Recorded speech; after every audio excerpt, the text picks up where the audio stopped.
今天咱们继续吃板栗，分享板栗的另一种吃法，不用烤箱，不用炒锅，做法超级简单。我们先将它清洗干净。板栗现在虽然大量的上市，但是我这边也还要8块钱一斤，不知道你们那边多少钱呢？新鲜的板栗一般呢都会带有一条尾巴。接下来找一个板栗开口神器。有了这个神器，板栗开口简单不粗暴，最重要的是不伤手，非常好用。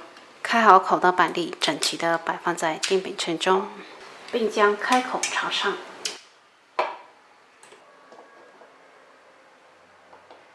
倒入没过板栗2/3的清水，盖上盖子，开火焖上10分钟左右。趁这个时间，我们来调点蜂蜜水，碗中加1汤匙蜂蜜，倒适量的温开水，用瓷羹将它搅拌化开。10分钟后，我们打开盖子看一下，这时候水已经完全煮干了，而且个个都已经开口了。往开口的地方多倒一点刚才调好的蜂蜜水，让它渗透到板栗里面，方便入味。再将它翻拌均匀，让每一个板栗也都沾上蜂蜜水。盖上盖子焖5分钟左右。5分钟后，咱们简单版的糖炒板栗就做好了，10来分钟就做了一大盘。